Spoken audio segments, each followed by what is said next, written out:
Don't you love doing nitpicky stuff? You're gonna love proofreading and editing. Ha ha! Really, it's not bad.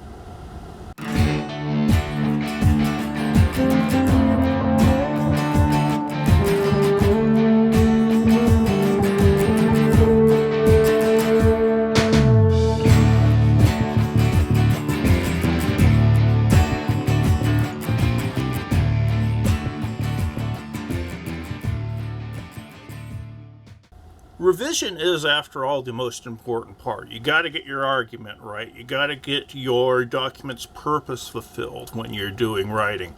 But once you get that stuff filled, it's important to make sure everything around it looks good. People will judge you based on appearances. Trust me, I know this one deep in my soul. But you can control that. Editing and proofreading is how you do that. Editing is one of the important tasks because what it does is it forces you to focus on language. Make sure the language is right.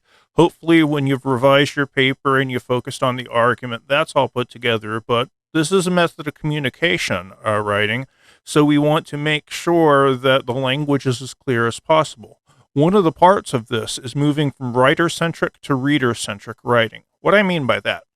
When I'm a writer, I'm worried about putting the argument together. I'm worried about taking all the stuff that's in my head, arranging it properly, and getting it down on the paper.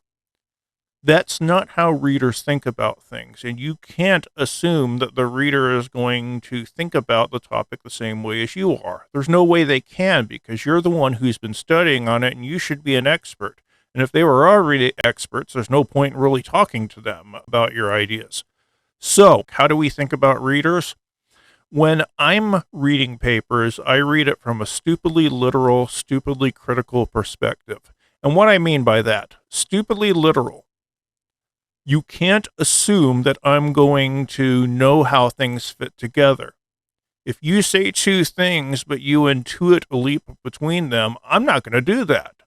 I take the point of view of an intelligent space alien. Smart, I can put stuff together, but I have no direct experience with the subject, so I'm going to put stuff together in the most literal way possible. If you don't spell out your logic, there's a very good chance that your readers will not connect things the way you would. Stupidly critical in that I cannot give you the benefit of the doubt. It's not like I kind of know what you're trying to get at. No, I have to grade you based on what you write, what's actually down there. And if you don't spell it out, I'm going to have to assume that you don't know what it is. This is how readers tend to be. It would be lovely if we could count on everyone just knowing what we're trying to get at, but we just can't do that. Another focus of editing is eliminating repetition. By repetition, I mean any number of things, really. Words. There are some times where you use a word, then you really can't use it again for a little while. I had a professor who told me that you were allowed to use the word plethora or juxtaposition once in a paper, and beyond that, you're just being difficult. And readers would think that way. If you talk about this building, say you're doing the word pizza, you're doing a paper on Pizza Hut. I don't know. You can't use the word Pizza Hut 3 sentences in a row because it's going to lull the reader to sleep. So you want to have a variety of words in your vocabulary, and you want to be able to not have to rely on the same thing over and over and over. What the repetition also means, though, isn't just words. It's also in terms of sentence structure. If I have 3 sentences in a row that start with an introductory phrase, it's going to have an effect on how people read my stuff. To be clear, comma, I might really want to do this.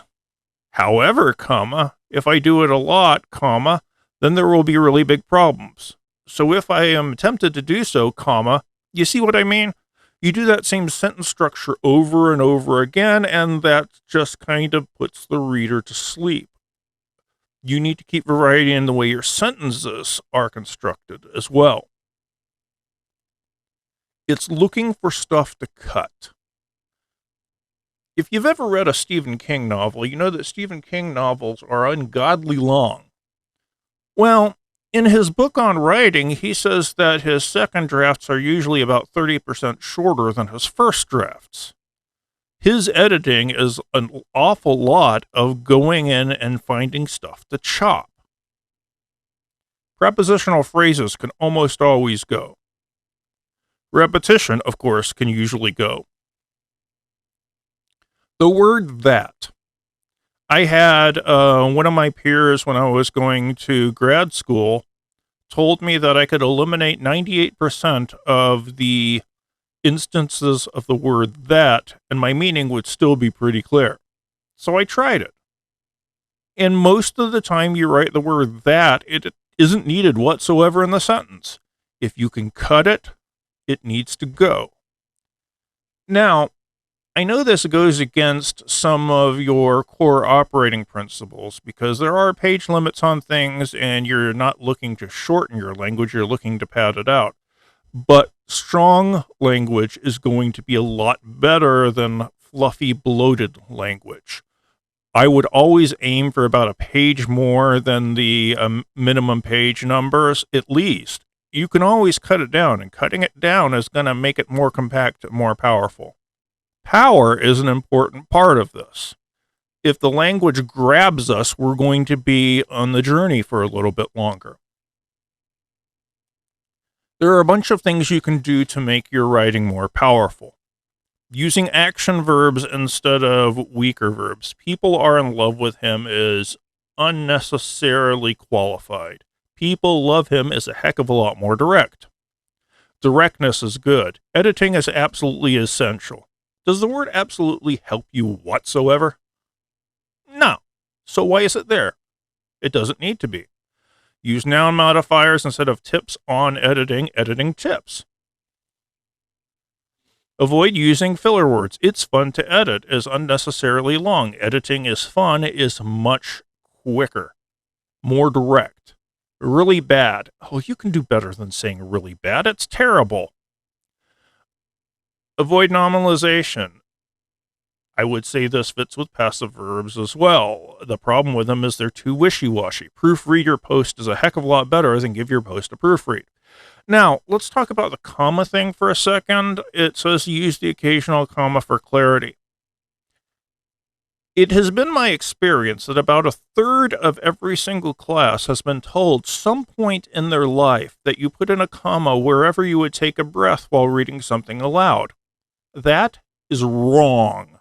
We'll talk about comma rules in a little bit, but just saying use the occasional comma for clarity doesn't really cut it. There are actual rules for using commas. We'll get to them in a minute, though. Let's go back to the weak adjectives and the weak words in general. We have vocabulary, and since we have vocabulary, there's no reason to use the same word over and over again, because it's not particularly precise. The word very, I don't like seeing the word very, because you can get a lot more specific. He's very shy. I don't know what that means. He's incredibly shy. Gives me a much clearer picture. He's uniquely shy, says something slightly different.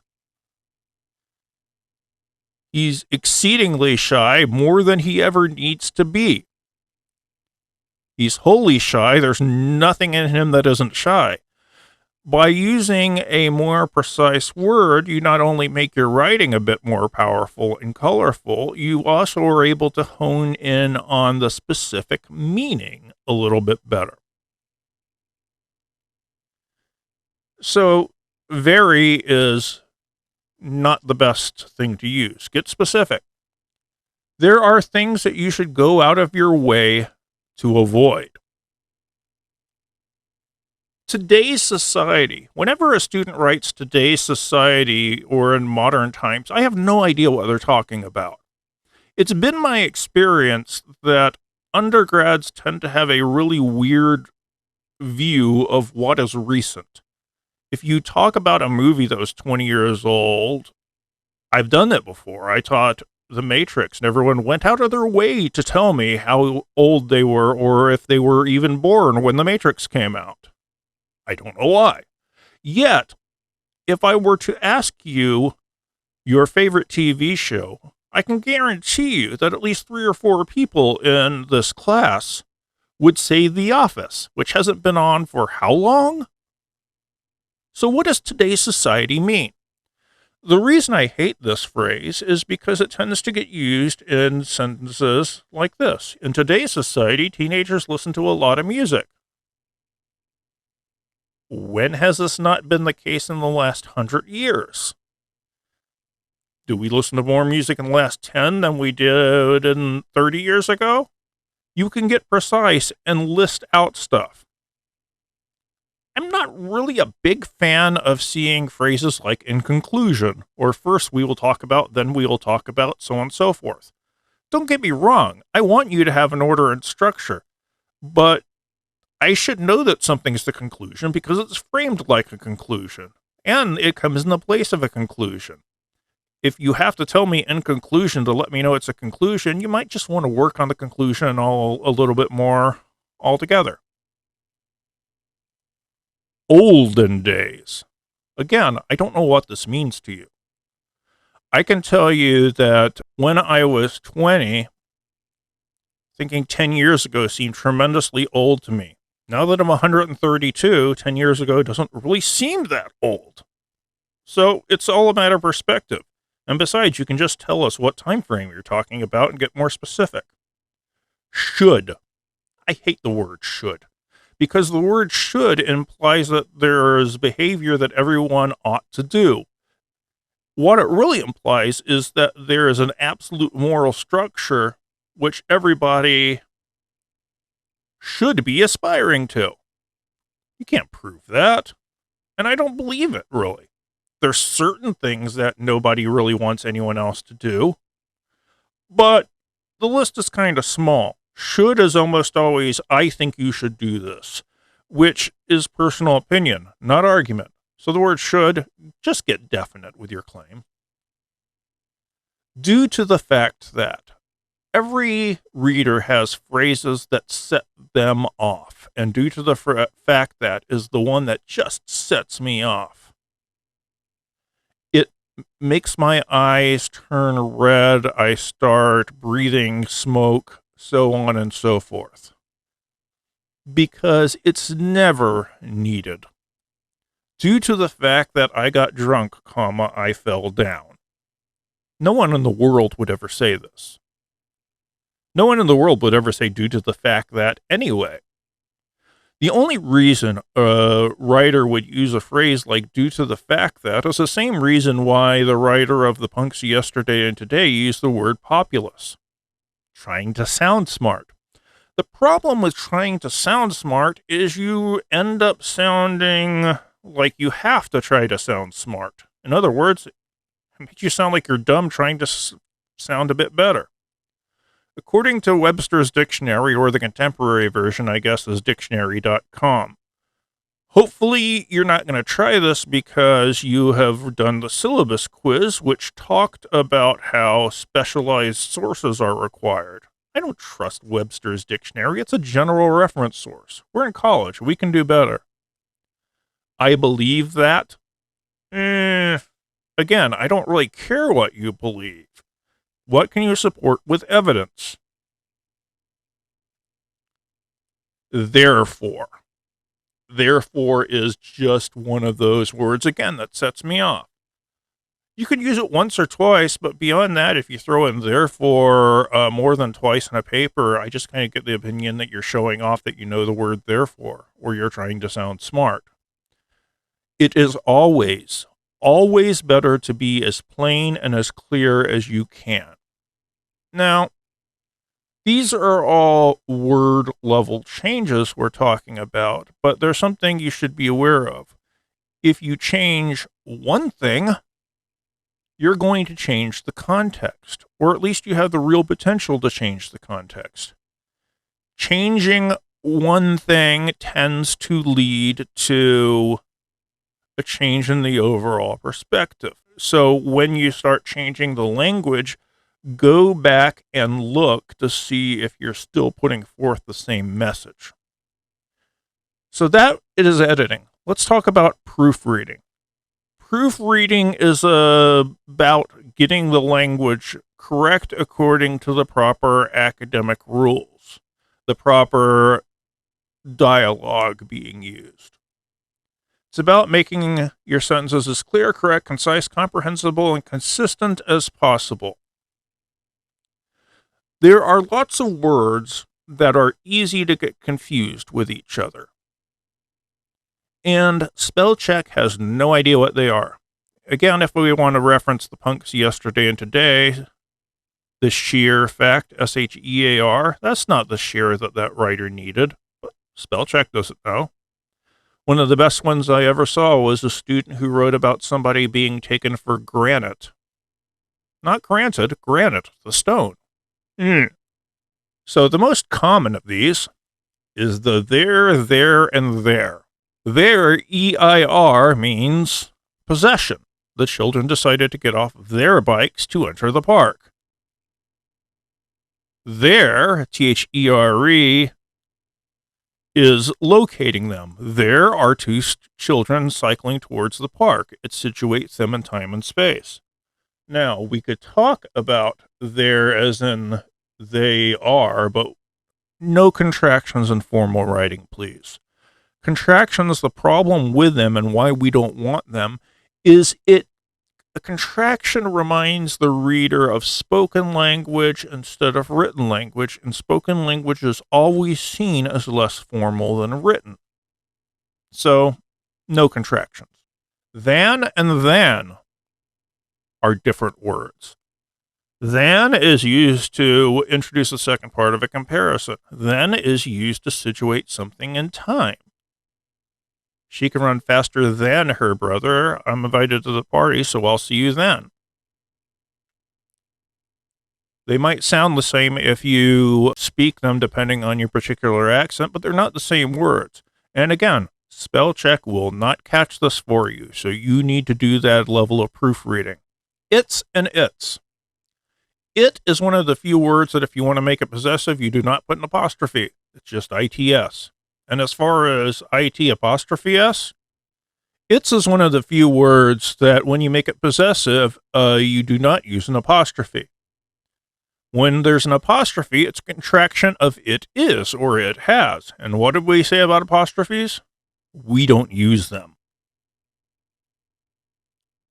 There are a ton of words that get confused with each other, and I'm not expecting you to I'm certainly not going to give you a list, and I'm not going to expect you to remember a list. But you should know that there are enough of these that sound like something else that you really need to do a read through just to make sure you're using the words you think you're really using. Spell check will not help you. So let's talk about structure.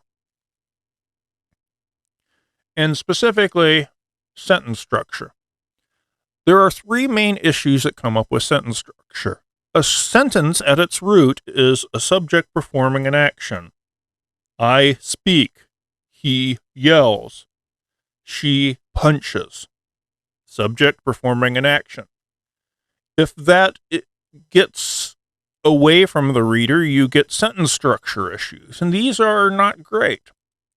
I was walking home from the bar. I tried to climb the railroad crossing arm. Okay. Incidentally, I used to teach at Bowling Green, and this happened at least once a week.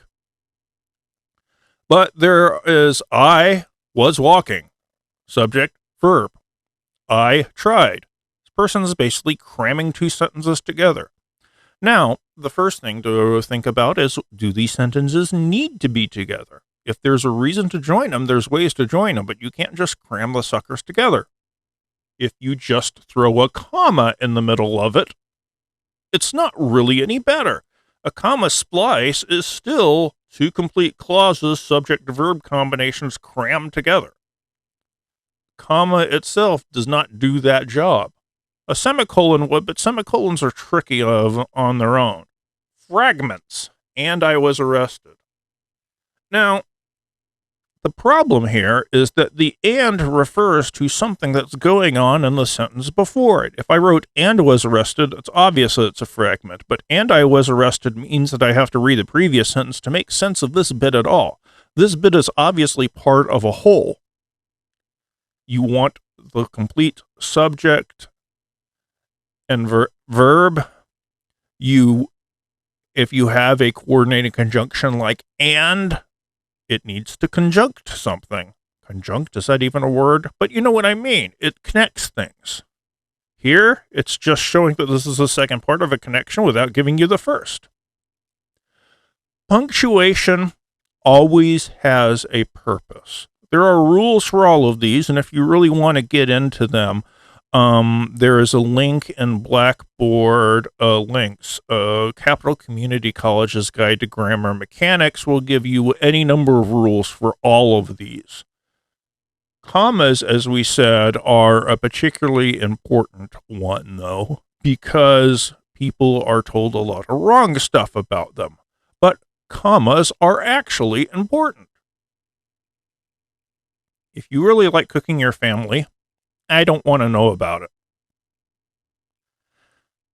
Commas are units of organization. They help you organize meaning. So if you don't put them in, your meaning isn't connected in the way it should be.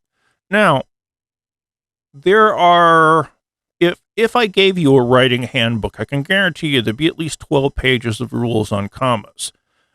But rather than try to give you every single instance, I'm going to give you the ones that you actually have to worry about. You already know that if you're doing a list, you put a comma after each item, including the one before the coordinating conjunction. I like cooking, comma, my family, comma, and my pets. That's the Oxford comma. We use it. You know that if you're writing a 4-digit number, you put a comma after the first one. Every 3 numbers, there's a comma. But the ones we really have to worry about, 1, non-restrictive modifiers. If there's information in the middle of the sentence which is completely not necessary. George Washington, our first president, served 2 terms. Well, yeah, he is our first president, but do we need to know that to make sense of the sentence? It's nice information, but it's not essential to the meaning here. So it gets put into commas so we can see that it's a non-restrictive modifier or non-essential clause. I've heard them both used in terms of terms. So, one purpose of commas, show us stuff that we don't have to pay all that much attention to. If you're reading something that's really complex, knowing this will help you guide where your attention needs to be. When you need to send 2 sentences together, if there's a reason to connect 2 sentences, then you use a comma plus a coordinating conjunction. For, and, nor, but, or, yet, so. That's not all of them, but it's enough. I checked out 3 books from the library, comma, but now I find it impossible to read them all. You put the comma there because they're 2 separate clauses, sentence, subject, verb combinations, and the coordinating conjunction because there is some kind of relationship between these 2. But shows a progression. If you put comma or, that shows that it's one choice on either side. Comma and combination. These all do different things. If you want the sentence to have both sides completely and utterly balanced, then you could put a semicolon without a coordinating conjunction, but the comma does mark out that there are those independent clauses. Again, it helps us organize how meaning operates in a sentence. The third way that you need to know, introductory words, introductory phrases, like an introductory adverb plus a comma. Unsurprisingly, comma, the one day I forgot my umbrella was the day it rained. Unsurprisingly, actually modifies the was here. The one day I forgot my umbrella was, unsurprisingly, the day it rained. Why do we put it at the beginning? Well, we want to shake up that sentence structure a little bit. We want to make certain sentences stand out in different ways. But you need the comma in there to let us know that it's interrupting the normal flow of things. And I don't care if you're just talking about an introductory adverb Or a participle phrase, grasping the sword with two hands, Lancelot swung with all his might. The subject of the sentence is Lancelot. Lancelot, comma, grasping the sword with both hands, swung with all his might would be a normal way to write it. So you put the comma to separate out that it's an introductory phrase. If it's a prepositional phrase, throughout the evening, comma, she enjoyed many pleasant conversations at the party. Again, throughout the evening modifies the conversations. So we put it front to shake up the sentence structure, but it needs to be marked as an introductory phrase. It doesn't matter if it's a prepositional phrase, an infinitive phrase, or a participle phrase, or just the adverb, or an adverbial phrase. Introductory phrases get marked off with commas. So, the three rules. Comma plus coordinating conjunction combines two things. Commas around a non-essential clause let us know that we can ignore it and still get the meaning of the sentence. And a comma after an introductory phrase lets us know that the subject is actually after the comma. Commas are important because people misuse them amazingly often. It is one of the biggest things I see. I will recommend that you do a proofreading just looking for commas. The other thing you need to look for is mistakes. Do you want to shop at this place? I know it's a typo, you know it's a typo, but these are particularly embarrassing ones because they show that you didn't go back and actually check the thing out. So not only does it give you the completely wrong meaning, it also makes you look silly. So how do you do all this editing and proofreading stuff? Here are some helpful hints. One of the things that tends to happen to people when they start editing is they start reading the paper instead of looking at just how the sentence structure works, or how the commas work, or how the language is working. You need to focus on the structure if that's what you're doing your proofread for. So, start at the back. Last sentence, read it, check it out. Read the sentence before it, check it out. Read the sentence before that, check it out. You do that, you will be able to focus a whole lot better and find the faults without slipping into reading. Because I don't know about you, but I don't really know too many people who can read something that's going backwards. So, you can read it from the end to the beginning. Focus on just one thing. You cannot get everything in one read-through. Do focused read-throughs for whatever things you tend to do wrong. This is why doing the peer review sessions is important. It's why having a critical perspective on your own paper is important. The more you know the things you tend to mess up, the more you can correct those things. I always do a read-through just for narrative voice to make sure I'm not shifting to a you, to third, to I, to we, or something like that. I do a read-through just for tense. Am I going from past to present wrongly? Most people need to do a read-through for commas. If you have a lot of comma problems, you might need to do several read-throughs. One for coordinating conjunctions, so on and so forth. Probably need to do a read-through just for sentence structure. Print out your piece. If you're writing on a screen, you've been used to seeing it on a screen. Seeing it on actual paper might make everything look a little bit different, and it might allow you to become a little bit more aware of the things that are going on in your paper. If you don't want to print it out, you can at least change the font. And doing that will have a little bit of the same effect. It will start to look like a different paper than the one you've been staring at for hours on end. Finally, you can read the sucker aloud. Now, spoken language is not the same thing as written language. I know that, you know that. But when you speak something out loud, if the wording is awkward, if the phrasing is off, you're going to hear it a lot better than you might be able to read it.